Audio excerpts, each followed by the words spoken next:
So hi my YouTube family, कैसे हैं आप सभी लोग। आपको ले चलता हूं मैं क्लॉक जनरेट आईसी पर, जो कि सैमसंग में लगी होती है। आप देख सकते हैं ये सैमसंग बेसिकली जो हम वर्क कर रहे हैं सैमसंग A50 में है।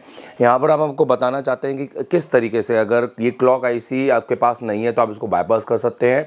बट उससे पहले मैं आपको बताना चाहूँगा कि किस तरीके से ये आईसी वर्क करती है, तो इसकी वर्किंग प्रोसेस ज़रूर समझें। जिस तरह से इसे टेलीकॉम स्टूडेंट को अपने समझाता है, वैसे ही हम आपको एक क्लास दे रहे हैं यूट्यूब पर फ्री, ताकि आप समझ सकें और हमें ज्वाइन कर सकें और इस तरीके से हर एक सेक्शन का बूट सीक्वेंस समझ सकें। दोस्तों, अगर आप ज्वाइन करना चाहते हैं तो नीचे दिए नंबर पे आप कॉल कर सकते हैं 70007311 MD सर को। बात करते हैं क्लॉक जनरेट आईसी किस तरीके से क्लॉक को जनरेट करती है और हमारा फ़ोन बूटअप होता है। कहने का मतलब ये है, अभी मैं आपको सैमसंग के बूटअप सीक्वेंस नहीं बता रहा हूँ, मैं सिर्फ आपको जनरेट आईसी कैसे काम करती है ये बता रहा हूँ। बहुत बार ये देखा गया है कि सैमसंग के फ़ोनों में जिसमें डुअल डेकर होते हैं, लो बूटिंग के कारण जो इस टेक्नीशियंस होते हैं वो उनके सीपीयू और रैम को रिवॉल्व करके लगाते हैं, बट उसके बाद भी उनके पास कोई सलूशन नहीं होता है। तो वो कभी भी इस क्लॉक आईसी को चेक नहीं करते, वो कभी भी, क्योंकि वो डीएसओ कभी नहीं यूज़ करते हैं, डीएसओ सीखना नहीं चाहते हैं, वो आगे अपडेट नहीं होना चाहते हैं। दोस्तों, यही एक रीज़न है कि सिर्फ कैमरा नहीं चल रहा तो सीपीयू रिवॉल्व कर दिया। आप सोचो कि इस तरह के जो डायरेक्ट सोल्यूशन है जिसमें सिर्फ सीपीयू रिवॉल्व कर दिया, तो ये कोई टेक्नीशियन नहीं होते हैं। सीपीयू रिवॉल्व करना कोई टेक्नीशियन का काम नहीं, टेक्नीशियन वाला कोई बड़ा काम नहीं है। बड़ा काम है फॉल्ट फाइंडिंग करना और हर सर्किट को जानना कि काम कैसे करता है, ताकि अपने सर्किट को ईजी तरीके से बनाया जा सके, जो आपको एशिया टेलीकॉम बहुत अच्छे से गाइड करता है। सबसे पहले मैं बात करूंगा, ये मैंने जो बताया है एक बूट सीक्वेंस के हिसाब से बताया है। तो जैसी हमारी क्लॉक आईसी को सबसे पहला मिलने वाला जो वोल्टेज होता है वो होता है बी बैट। यहाँ पर जो बी बैट वोल्टेज होता है वो मतलब बैटरी से डायरेक्ट जुड़ा नहीं होता है, वो बैटरी अंडरस्कोर RF। ये आपने पहली बार सुना होगा, आई होप कि जो भी ये वीडियो देख रहा होगा कि बैटरी अंडरस्कोर RF कौन सी सप्लाई है। दोस्तों, हम सैमसंग की बात करते हैं तो बैटरी से सबसे पहले जो सप्लाई होती है वो हमारी सब पावर आईसी को जाती है। जैसे कॉलकम के सेट में ये BPH बनाती है और मीडियाटेक के सेट में ये आपके SYS बनाती है, वैसे ही हमारे सैमसंग में ये BBAT SYS बनाती है। पर ये BBAT SYS RF के सेक्शन में चेंज होकर ये VBAT RF बन जाती है। तो ये RF रेडियो फ्रिक्वेंसी के पूरे सेक्शन के लिए जहाँ जहाँ BBAT जाएगी वो BBAT RF होगी, जो कि एक नॉर्मल कॉइल के थ्रू, नॉर्मल कॉइल यहाँ पर लगा होता है, उसके थ्रू यहाँ पर जाता है। तो आपको ये इंश्योर करना है कि उसके A1 के पैड पे आपको पूरे BBAT वाले वोल्टेज मिल रहे हैं कि नहीं मिल रहे हैं। तो अगर ये वोल्टेज को मिलना बंद हो जाएंगे तो आपकी क्लॉक आईसी जनरेट नहीं करेगी किसी तरह के भी सिग्नल को, और आपके फ़ोन एक लो बूटिंग में आके फंस जाएगा।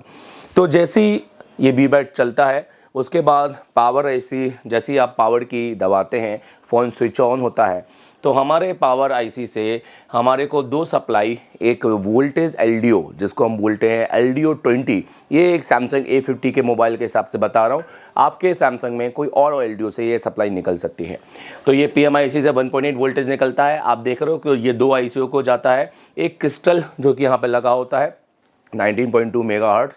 बेसिकली एक क्रिस्टल जो कि यहाँ लगा हुआ है 26 मेगाहर्ट्ज़ का क्रिस्टल, और ये एक सप्लाई डायरेक्ट जाती है ट्रांस रिसीवर, जो कि यहाँ पर होता है सैमसंग का ट्रांस रिसीवर, जिसको आप RFIC, तो RFIC हालांकि नहीं कहना चाहिए, वो इसका एक मेन नेटवर्क आईसी होती है जो ट्रांस रिसीव करती है, रिसीव और ट्रांसमिटिंग का काम करती है।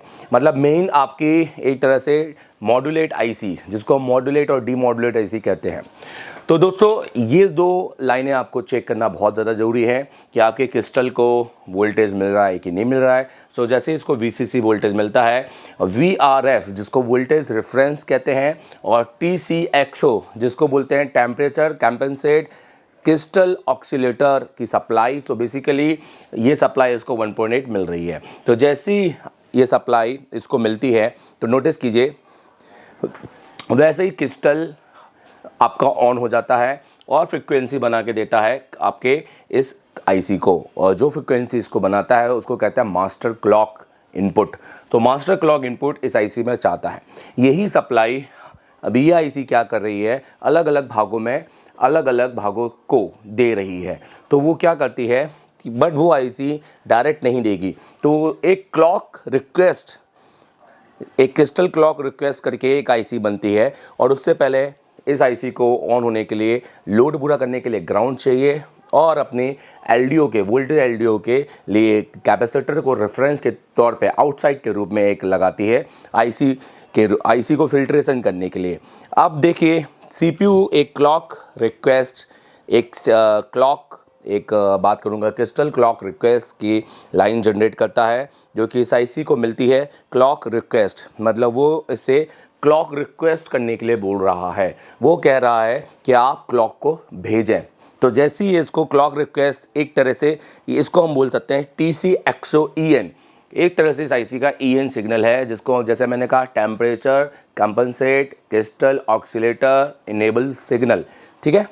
फिर उसके बाद जैसे ही इसको EN सिग्नल मिलते हैं, ये आईसी क्लॉक आउट से A1 के पैड से एक 3 फ्रिक्वेंसियाँ अलग अलग 3 आईसीओ में सेंड करती हैं, जिसमें से पहली आईसी जो होती है वो वाईफाई होती है। वाईफाई में मिलने वाला जो सिग्नल होता है उसको RF क्लॉक कहा जाता है। दूसरी आईसी जो होती है वो CPU होती है।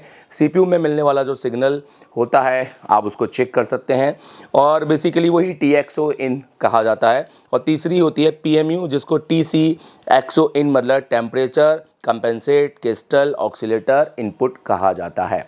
तो इस तरीके से आपकी सप्लाई काम करती है।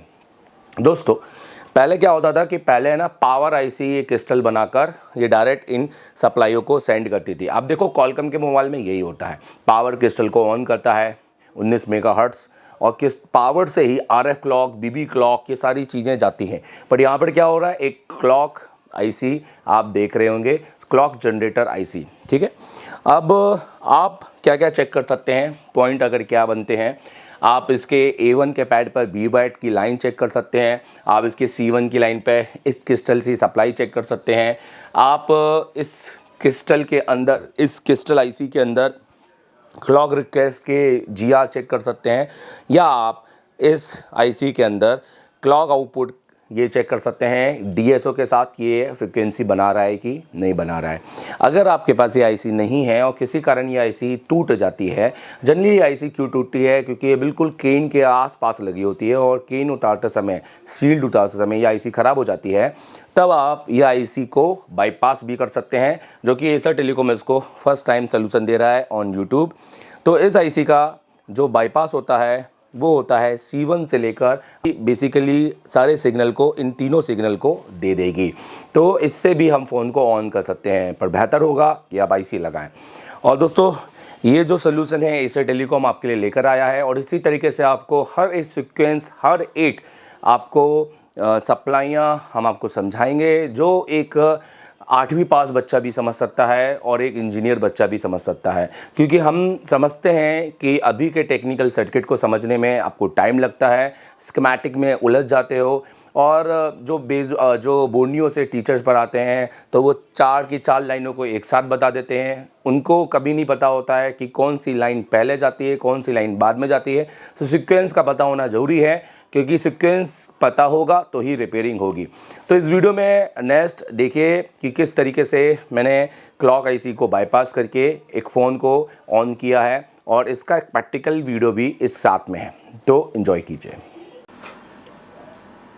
तो चलो अब प्रैक्टिकल में देख लेते हैं। ये मेरे पास सैमसंग का A50 है, और जो मैंने बताया है कि मैं इसलिए प्रैक्टिकल दिखा रहा हूँ कि ये क्लॉक आईसी हटाने पर सेट ऑन होता है, और जो फ्रिक्वेंसी है वो प्रॉपर 26 मेगाहर्ट्ज़ जाती है कि नहीं जाती है। सो ये हम ना यहाँ पर DSO से भी चेक करेंगे। ये हमारे पास DSO है UTD का। सो यूनिटी का हमारे पास में, UTD जो कंपनी है यूनिटी, और UTD इसका सेल नंबर है 2102 CEX प्लस, जबकि लेटेस्ट हमारे पास में DSO है। तो हम इसको देखने वाले हैं, तो आइए देखते हैं। सबसे पहले मैं क्या करता हूँ, इसकी क्लॉक आईसी को बाहर कर देता हूँ। ये फ़ोन एक ऑन वर्किंग फ़ोन है, नोटिस करो। तो यहाँ पर देख सकते हैं, मैं यहाँ पर दिखाता हूँ आपको,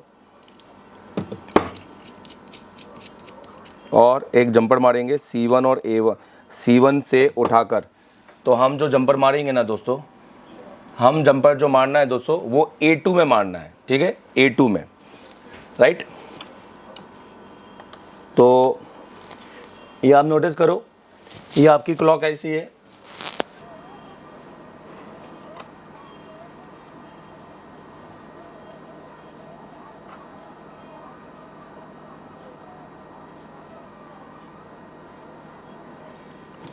तो देखो ये आईसी मैंने निकाल दी है।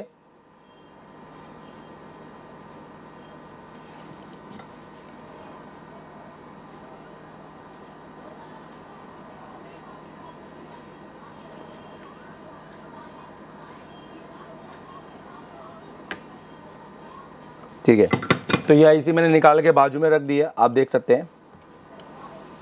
मैं दिखाता हूँ आपको।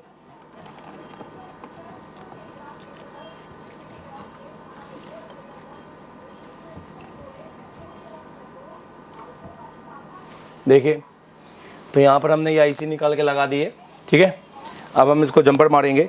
तो हमें जंपर मारना है, मैं आपको जंपर फिर से बता देता हूँ। हमें जो जंपर मारना है वो हमें मारना है C1 से जंपर मारना है, और हमें मारना है A2 पर, C1 से A2 पर।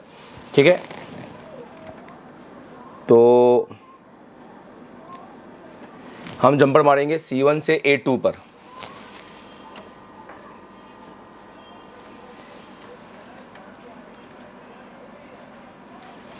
तो ये इसका A1 है, ये A2 है। तो यहाँ से उठाएंगे A1 B1 C1, यहाँ और यहाँ पे जंपर मारेंगे। ठीक है,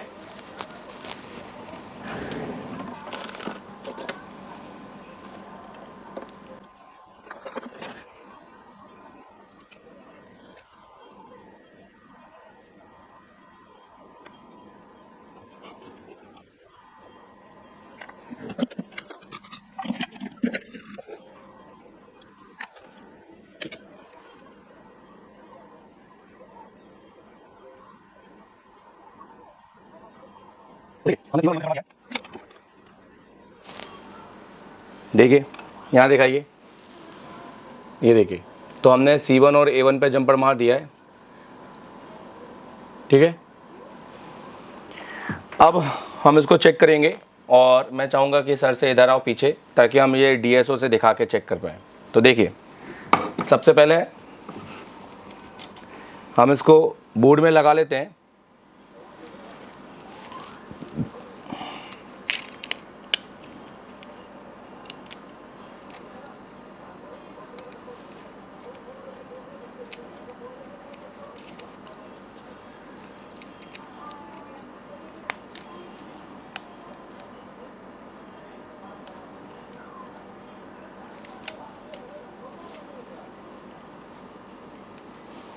और चार्जर लगा के आपको दिखाते हैं कि फ़ोन ऑन हो रहा है कि नहीं।